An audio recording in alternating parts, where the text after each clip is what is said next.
Es Manuel Sánchez devorando a sus hijos, que es una alegoría a Neptuno devorando a sus hijos, que hace Goya. Y el título mismo lo dice porque originalmente se iba a hacer la exposición en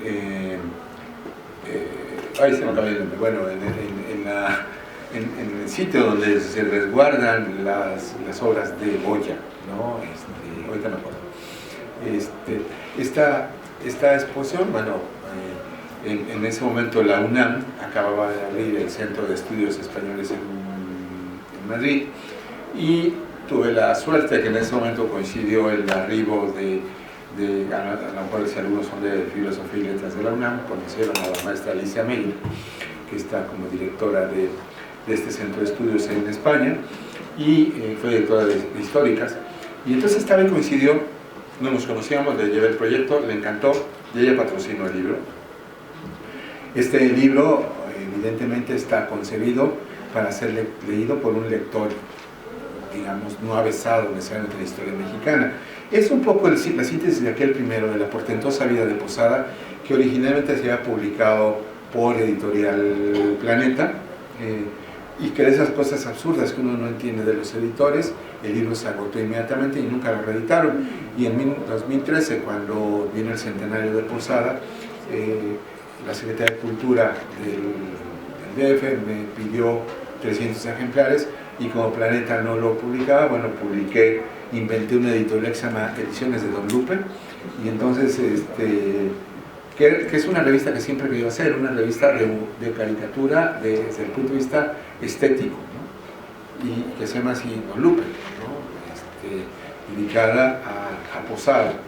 Posada para mí es un super personaje. Por cierto, hay un dato muy interesante. El día de hoy estamos celebrando el nacimiento de Posada. Nació en 1852, el 2 de febrero, el día de la Candelaria, ¿no? O sea que hoy tendría casi como Chabelo por ahí. Ayer decía un chiste maravilloso que decían: ¿qué mundo le estamos dejando a Chabelo? Hoy celebramos a Posada, y eso no lo habíamos concebido, Ángel, pero porque habíamos hecho el primero, y después dije: ¡ay, qué maravilla! Porque estemos hablando de Posada el día de su nacimiento, porque Posada muchos años estuvo. Posada en vida, nadie lo conoció. El primer libro que publiqué sobre Posada, que es un librito por los chiquitos, no porque se llama Posada, un artista en blanco y negro, que sacó con Aculta, unos libritos pequeños del Círculo de Arte, escribe una frase que me encanta, a pesar de todo lo que he escrito. Es unas frases que me gustan mucho, que dice: Posada nació el día que murió Don Lupe.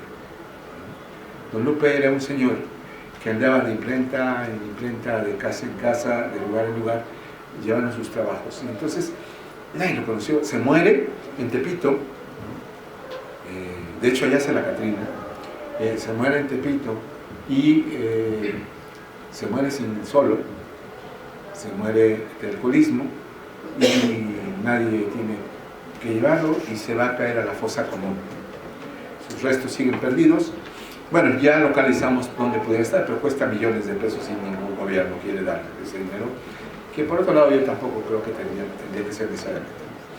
Pero bueno, porque fue a caer a la fosa común con las calaveras del montón, paradójicamente. Entonces, Posada muere en la miseria en Tepito, va a la fosa común el 20 de enero de 2013, y tuvieron que pasar unos años para que Jean Charlot, uno de los muralistas que era, empieza a rescatarlo, y Diego Rivera también, ¿no? Diego Rivera, que es el gran inventor, hacer tocada de Frida el maestro, pues también inventó a Frida, ¿no? Entonces, digo, me inventó porque después a mí me parece patética que sea hoy la gran estrella. El otro día me encontraba al nieto y me decía: es que es terrible que hoy Diego no sea nada y Frida sea todo, ¿no? Lo más patético me parece es que las feministas lo toman como bandera cuando era una mujer sumisa y golpeada por el propio Diego, ¿no? Y saca como bandera a las feministas, ¿no? Esas cosas ¿no? Hay un libro de Poniatowska que se llama Querido Diego, te escribe Kiela, donde muestra lo machín y lo gandalla que era Diego, ¿no? O sea, Diego es un maravilloso, el más grande artista mexicano junto con Orozco, pero era un machín y un gandalla. Entonces en Nexo le pusieron el título Querido Diego, te exhibe Kiela, ¿no? que es, entonces, bueno, no me voy a esperar con Frida. Entonces, Diego inventa. Diego es el gran inventor del nacionalismo en México, ¿no? Diego es, el nacionalismo también se inventa. En los años 20, el gobierno revolucionario, si algo da la revolución, es un movimiento cultural maravilloso que encabeza Vasconcelos, y entonces empiezan a crear mitos. Entonces, ¿con qué resuelvo la cultura? Bueno, pues, Posada, ¿no? Y entonces lo resuelven a partir de los cartones que hacía Vanegas Arroyo, y empiezan a inventarse 20 historias. ¿Ven lo padre que es la historia cuando se ven las imágenes? Hay una imagen, lástima, es que se me olvidó hay una imagen que todo el mundo ha visto, donde aparece, ¿tenemos internet aquí? Hay una imagen donde no podrías buscar una, por favor. En Google busca donde está Leopoldo Posada.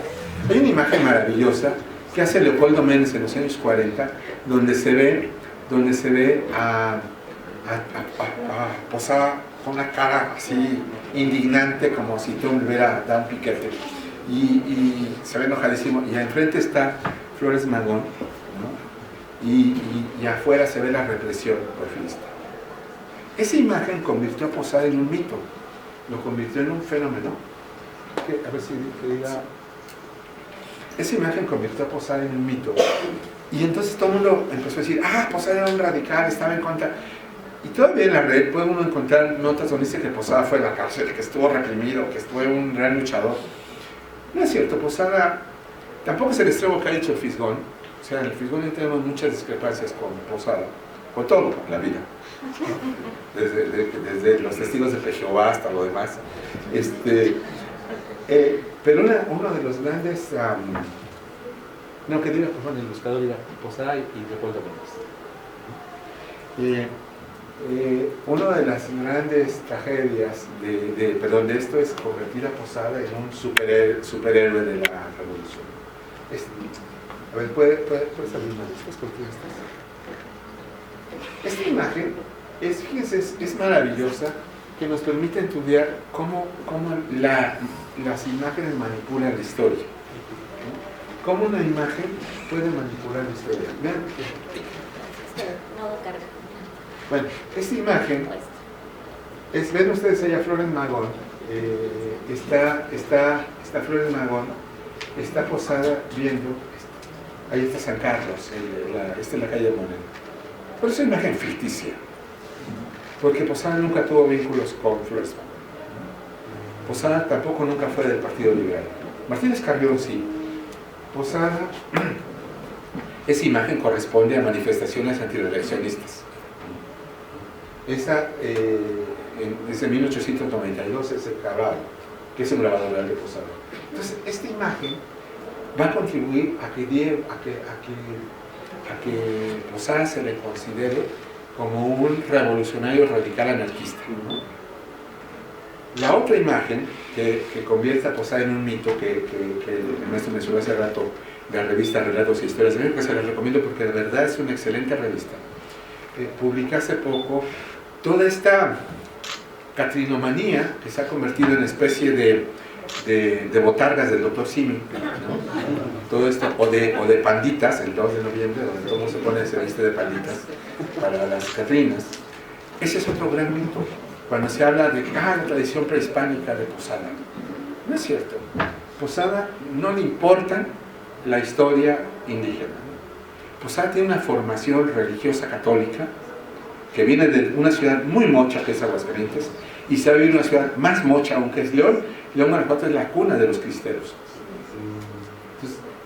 Entonces Posada, ¿qué pasa? Posada en realidad está retomando, por eso el libro se llama La portentosa vida de la muerte, porque viene de un título de la portentosa vida, viene del libro de La portentosa vida de la muerte, y Posada está más cerca de los renacentistas, de las danzas macabras, de todos estos grandes personajes renacentistas, y tiene que ver con todo este invento que nos han hecho de lo prehispánico. El año pasado publiqué Relatos e Historias de México, toda esta historia de romper con el mito.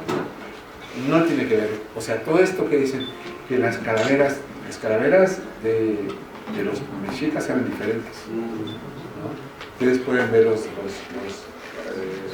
San Marcos, bueno, todo eso no tiene que ver con estas calaveras que bailan, juegan, se burlan, se pitorrean, hacen el amor, etc.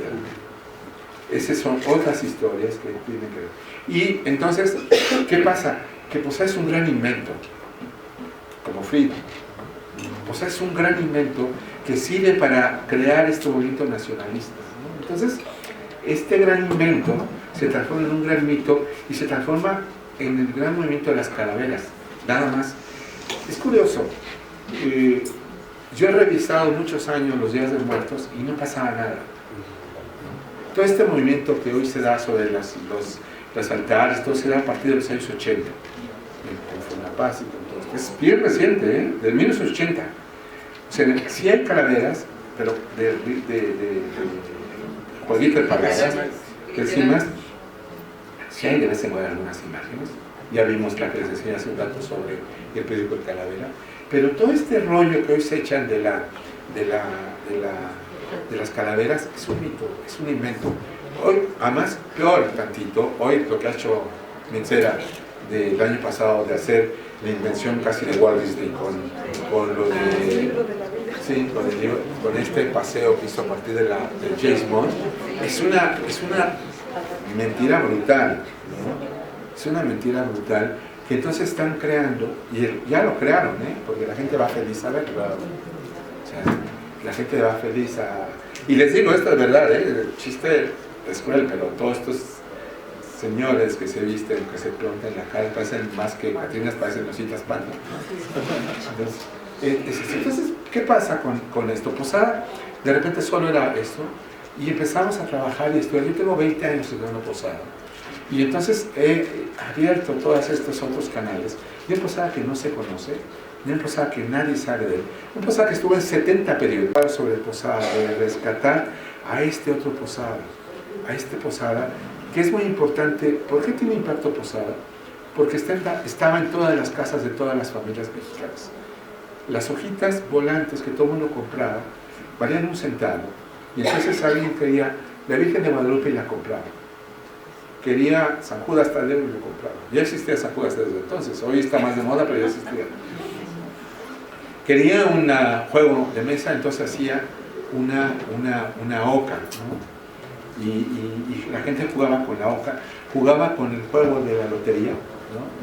Esa lotería que además era maravilloso porque no solo se jugaba como hoy jugamos, bueno, ya no digo eso, hoy todos son de día, pero la lotería, entonces se jugaba con adivinanzas. Entonces decían, el que le cantó a San Pedro, y uno tenía que saber quién le cantó a San Pedro para poner el frijolito en la carta.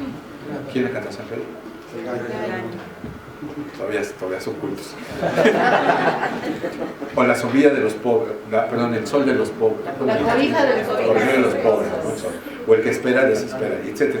Entonces teníamos eso, pero además teníamos las canciones, los cancioneros. En ese tiempo no podíamos bajar de YouTube las canciones, entonces la gente compraba las canciones, ¿no? Las letras de canciones. Tenían las cartas de amor, el gran analfabetismo que teníamos, que era superior al de hoy, o por lo menos el funcional, hoy sigue siendo el otro, esa ya igual.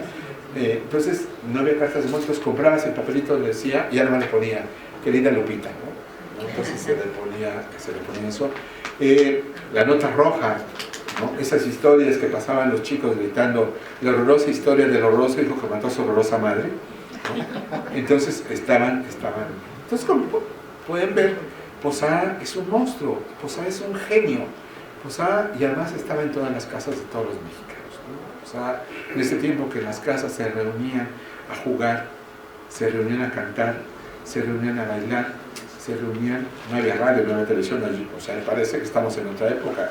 Pues sí, estamos en otra época, más de 100 años, ¿no? Pero en 100 años se ha transformado. Bueno, no tanto, incluso en 50, 60 años que tiene la televisión, se transformó todo, ¿no? Y bueno, 20 años que tiene internet, pues se transformó todavía más. Entonces, todas estas historias de Posada, pues es un poco lo que trabajo en esto, y decir, Posada es más que las calaveras, Posada es un gran monstruo, es un gran personaje que tenemos que rescatar y conocer para entender justamente esto que estamos hablando, de entender lo mexicano, de entender cómo se inventa el nacionalismo, cómo se inventa todo esto. Y bueno, pues nosotros como historiadores o como gente que dedica a la historia, pues revisar cómo hay un gran invento, ¿no? O sea, hace rato les puse una imagen de Zapata. Zapata, nuestro gran héroe hoy, pues Zapata, le decían en la Tierra del Sur, era caricaturizado siempre como malo, como criminal, como asesino, etcétera, etcétera. Estaría lejos o no, pero, por ejemplo, John Womack, cuando dice que ese libro me encanta, dice, esta es la historia de unos campesinos que fueron a la revolución porque no querían que cambiaran las cosas. Entonces, de repente dice todo el mundo, ¡ay, Zapata, gran revolucionario! Entonces, esta frase encierra todo un discurso que había que analizarlo, que había que pensarlo, y dejar de romper un poco lo que yo siempre pienso en la historia, que tenemos que romper los mitos, ¿no? Tenemos que romper los mitos de los buenos y de los malos y de los peores, ¿no? Y que justamente creo que eso nos permite justamente abrirnos senderos, abrir posibilidades de cambio, abrir posibilidades de entender mejor la historia y de entendernos y a lo mejor hasta de se les hace más atractiva a nuestros chicos. Yo no sé ahora, hace muchos años que no doy clases, pero debe ser muy difícil hoy con todo esto, situación que pasa de no lectores, ¿no? De no costumbre, de una reforma educativa que no se ha hecho.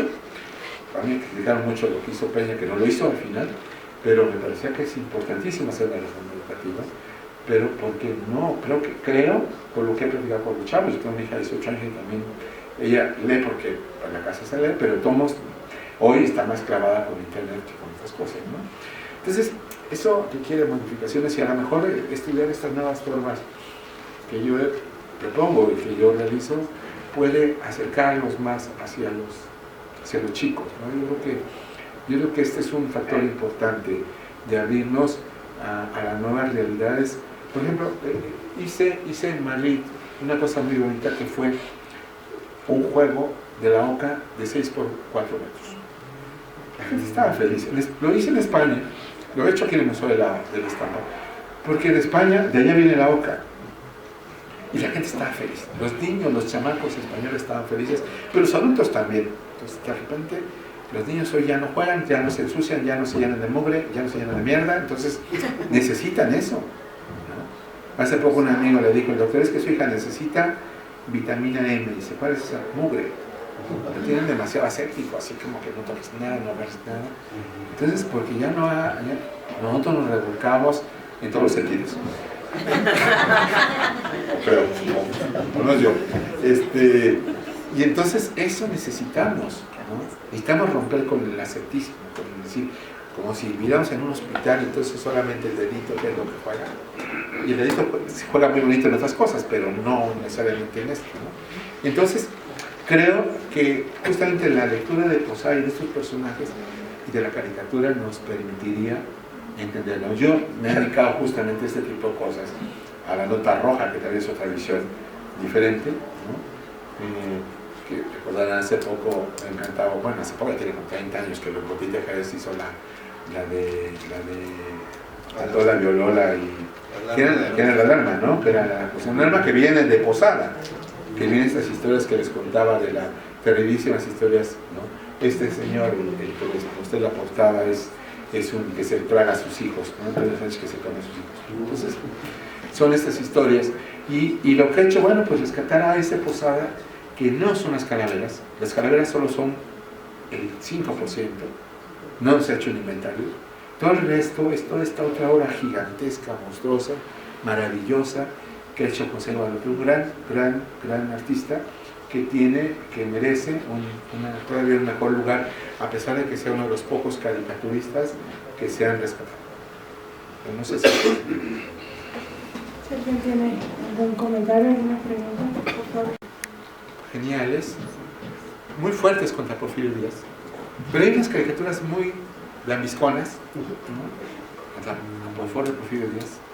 Hay no conté una cosa maravillosa que se llama la Biblioteca del Niño Mexicano, que eso lo publiqué en Relatos e Historias de México, que es una revista, la primera historia para niños. Cuando el Estado le quita a la Iglesia el poder, también le quita la educación, ¿no? O sea, afortunadamente. Y entonces a los niños eran nada, ¿no? Entonces, cuando el gobierno de Porfirio Díaz le quita, y bueno, sobre todo de Juárez, pero sobre todo Porfirio le quita entonces la educación hace la Biblioteca del Niño Mexicano, son una historia de México en pequeños cuadernitos.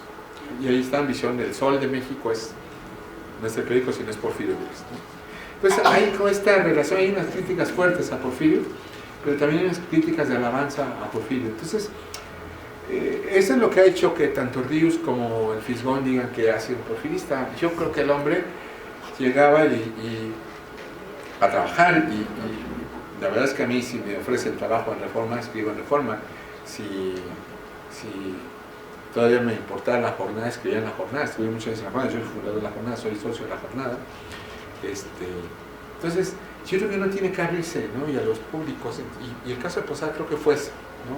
Pero relación directa nunca tuvo, él era un marginal, ¿no? Realmente un hombre que además termina muriéndose en las orillas de la ciudad. Él se muere en Tepito, ¿no? Donde dicen que se cagó el águila antes de irse para el nopal, fue Tepito, ¿no? Entonces, pero no hay esta relación directa, aunque te digo, esas caricaturas o esos dibujos son muchas veces a favor, muy pocos en contra. Me llama mucho la atención, me interesa además el asunto de cómo se están construyendo los mitos a partir de aprovechar circunstancias particularmente especiales en el pasado, y este es un ejemplo sensacional. No sé si tengo razón o no, pero me parece que podríamos entenderlo explicando un poco la diferencia entre la garbancera y la Catrina. Sí, claro. De hecho, lo de la garbancera fue un descubrimiento mío, fue que yo lo eché a andar, porque cuando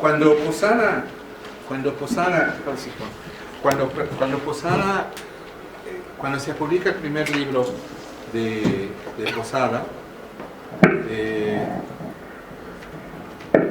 que lo hace Diego Rivera, él pone solamente esto, ¿no? Esto que está viendo. Esto es lo que conoce Diego. Diego conoce solamente la estampa. Es curioso, déjenme decirle una cosa interesantísima. Yo, que tengo 20 años trabajando en Posada, he estado buscando muchas cosas, jamás he visto una hoja original de la garbancera. Y seguramente Diego tampoco. Entonces Diego encontró los grabados y dijo, ¿qué es esto? A ver, es una Catrina. Es una crítica, entonces inventó, es una crítica contra la aristocracia porfirista, ¿no? Resulta que cuando empiezo a pensar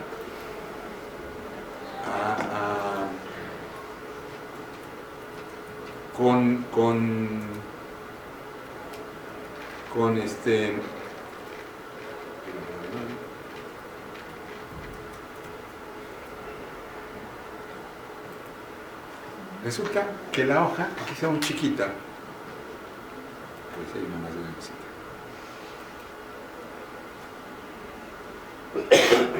Bueno, esta es la hoja, que además se hace 20 hojas diferentes. No, hay que se exagere. Son 4 hojas diferentes con el mismo grabado. Vean que las calaveras garbanceras son las nacas. En realidad lo que está criticando no son a los aristócratas, sino están criticando. ¿Se acuerdan cuando Marta Sagún se compró su Barça pirata? Pues eso es una naca, es una garbancera. Entonces, además, esto se ha malinterpretado de 20.000 maneras, ¿no? La gente de repente en internet es genial para decir pendejadas, ¿no? Esa es la palabra, ¿no?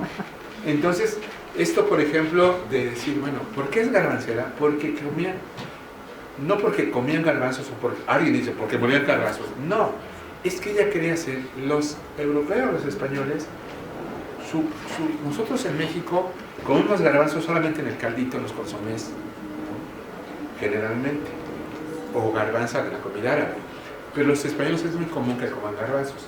Entonces, para diferenciarse de los otros, comían garbanzos. Entonces, por eso le llaman garbancera, y se pitorrea. Los versos son el pitorreo brutal.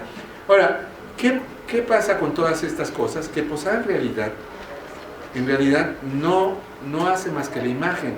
Quien hace todas las letras, que no se ve aquí, las hace Vanegas Arroyo. Y entonces Vanegas Arroyo se empieza a burlar de las sirvientas, de las gatas. Hay unas gatas ingratas, ¿no? Que son las sirvientas, ¿no? O sea, son esta gente que no asumen su mexicanidad, digamos, ¿no? quisieran ser como hoy muchos quisieran ser como Trump, ¿no?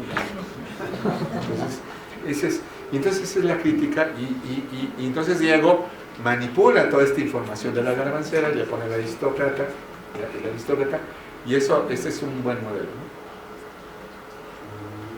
Sí. Creo que tú eres de los que se han acercado mucho a describir muy bien lo de la muerte de Posada. Lo dijiste muy bien, que era pues un marginal.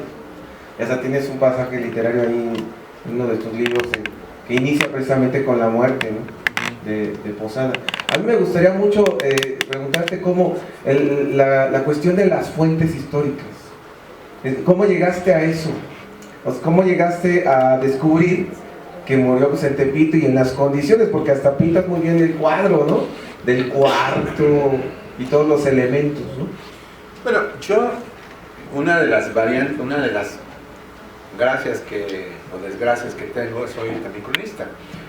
Hice muchos años crónica en el Universal y he hecho libros de crónica. Tengo un libro que les recomiendo mucho que se llama La vida en México 1910-2010, que publicó Jus, que es una antología de crónicas desde 1910 hasta el 2010. Entonces, yo soy cronista y me encanta mirar, ¿no? Y entonces me gusta la historia de la ciudad. Entonces, una de las cosas fue empezar a descubrir. Y luego, por esos azares, entre comillas, del destino, me encontré el acta de defunción de Posada. Y me encontré el acta de defunción de su hijo. O sea, yo también descubrí eso. Yo creo que las fuentes en estos casos es mucho buscar, rascarle por todas. Por ejemplo, el hijo fue un azar que encontrara un día en el diario del hogar una esquelita donde decía que le daban el pésame a Posada por la muerte de su hijo. Entonces empecé a buscar y no había más. Eran 4 líneas. Entonces, en ese tiempo hice un libro para el registro civil que se llamaba Los caricaturistas y el registro civil, donde ponía el acta de nacimiento, de fusión y matrimonio de los caricaturistas, con una historia pequeña de los caricaturistas y un libro. Está también en la red, lo pueden encontrar ahí, porque son libros de estos lujosos que no circulan. Entonces, gracias a eso, hablé con el director del archivo y dije, déjame ver. En ese tiempo, creo que ya abrieron, ese tiempo estaba vetado el archivo para los investigadores, nadie podía entrar. Ahora ya parece que lo abrieron, porque vieron que era importante, que también es una fuente importante, ¿no? Entonces, otra fuente importante es la página esta de los mormones. Es maravillosa. Los mormones tienen una página, que luego se los doy, esta traigo, no, estoy agotado de... Es maravilloso. Los mormones, según su religión, para ir al cielo, tienen que conocer 5 o 7 generaciones anteriores a ellos. Entonces, ¿qué pasa? Que dices, bueno, pues yo no sé, por ejemplo, dirá Trump, pues yo no tengo madre, ¿cómo le hago? ¿No? Bueno, pues eso, dice, bueno, pues el laboratorista que puso el tubo de ensayo, ¿no? Bueno, eso se ha empezado a capturar en estas líneas, y ahora institucionalmente están todos los registros de los muertos recientes, ya como convenios. O sea, entonces, esa es otra fuente importantísima, ¿no? O sea, es decir, de repente hay que diversificar las fuentes. O sea, los periódicos, la caricatura, las imágenes, ¿no? Creo que eso es el caso de Posada fue bien difícil, porque les decía, no hay ninguna entrevista, Posada nunca entrevistó. Esta frase que dice, la muerte es democrática, jamás lo dijo Posada. No hay ningún testimonio que Posada dijera. Entonces, hay que tener una visión muy crítica, un ojo muy crítico para discernir sobre lo bueno y lo malo, ¿no? Sobre lo que es y lo que no es. Y en este sentido, pues esas son, ¿no? Y luego, un poco pensar las imágenes. Yo creo que una de las cosas que tenemos que pensar, que la caricatura, o sea, por ejemplo, esa que les decía de Diego, yo un día de repente estaba viendo y dije, ¿pero esto qué? Pero si él lo conocía, y entonces empieza uno a ver las imágenes, lástima que aquí no se ven bien. Uno empieza a ver las imágenes y empieza a ver el calendario, y empieza a decir, esto no es cierto. Entonces, vean como una imagen, por ejemplo, Porfirio Díaz Miguel Hidalgo. Es interesantísimo las visiones que hace Posada de Miguel Hidalgo. Ustedes, como ustedes saben, Miguel Hidalgo nadie lo conoció en fotos, ¿no? Nadie conoció las fotos de Miguel Hidalgo, ¿no? Porque no había fotografías, ¿no? Estas son las fotos. Ni retratos, No, por eso no hay fotografía. Las primeras fotografías, las primeras imágenes de Hidalgo las hace Linati. Este es el padre de la patria, pues se los presento. Que aquí todavía no se ve viejito, ancianito, como un padre de la patria. ¿No? Fíjense qué interesante cómo se manipulan las imágenes para crearnos también historias. O sea, vean Hidalgo, ¿no? Vean